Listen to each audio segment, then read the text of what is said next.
تو ایک فقیر بادشاہ کے دربار میں جا نکلا نا، تو کہا کہ بادشاہ یہ تخت و تاج کیا ہوتے ہیں، اس کی کوئی قیمت نہیں ہے۔ تو بادشاہ ہنس کے کہنے لگا اس فقیر کو باہر نکالو، اسے کیا پتا ہے کہ تخت و تاج کیا ہوتے ہیں، اس کی لذت کیا ہوتی ہے۔ بادشاہ ایک دن شکار کرنے گیا تو وہاں اس کا گھوڑا سرکش ہو گیا اور ایسی جگہ پہ لے گیا کہ جہاں نہ پانی تھا اور نہ کوئی اور چیز۔ بادشاہ وہاں ہانپ رہا ہے کہ وہی فقیر مشکیزہ ڈالے ہوئے گزرا اور آواز دے رہا ہے پانی لے لو پانی لے لو۔ بادشاہ کی تو موت واقع ہونے والی تھی، آخری ہچکیاں تھی، تو اس نے آواز دی پانی۔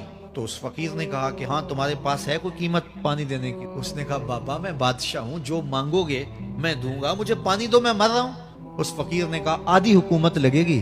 اس نے کہا آدھی لے لینا، مجھے پانی تو دو۔ اس نے پانی کا گھونٹ دیا، پیاس کی شدت تھی، جب پانی کا کٹورا اس نے منہ سے لگایا تو پانی حلق میں اٹک گیا۔ تو اس فقیر نے کہا کہ میں حکیم بھی ہوں، اگر کہو تو تمہارا علاج کر دوں۔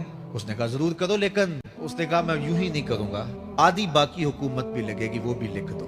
اس نے چمڑے کے اوپر لکھوا لیا اور اس نے اس کا علاج کیا فوری، تو اس کا پانی حلق سے نیچے اتر گیا۔ بادشاہ گھوڑے پہ بیٹھا واپس آیا، وقت گزر گیا، عرصہ بیت گیا، بادشاہ پھر تخت پہ بیٹھا تھا، وہی فقیر بھیس بدل کے دوبارہ آ گیا۔ پھر اس نے نصیحت کی کہ آخرت کو یاد کرو، یہ دنیا کچھ نہیں ہے، 4 دن کی کہانی ہے۔ بادشاہ نے کہا تو میرا خیال ہے پہلے بھی کبھی آیا تھا۔ تو اس نے کہا نکالو اس فقیر بابے کو۔ اس فقیر نے اپنے تھیلے سے وہ چمڑے کی دستاویز نکالی جس کے اوپر اس نے ساری حکومت لکھ کے دی تھی۔ اس نے کہا بادشاہ یہ ہے تیری حکومت کی قیمت، صرف 2 گھونٹ پانی، جس پر تو نازاں ہے، جس پر تجھے فخر ہے، تو قبل اس سے توبہ کا دروازہ بند ہو جائے، ہماری زندگی کا دفتر سمیٹ دیا جائے اور پھر پچھتائیں، ہائے جو چند لمحے ضائع کیے، ہائے جو زندگی برباد کی وہ کیوں برباد کی۔ کل کے پچھتاوے سے بہتر آج کا پچھتاوا زندگی پلٹ ہوگا۔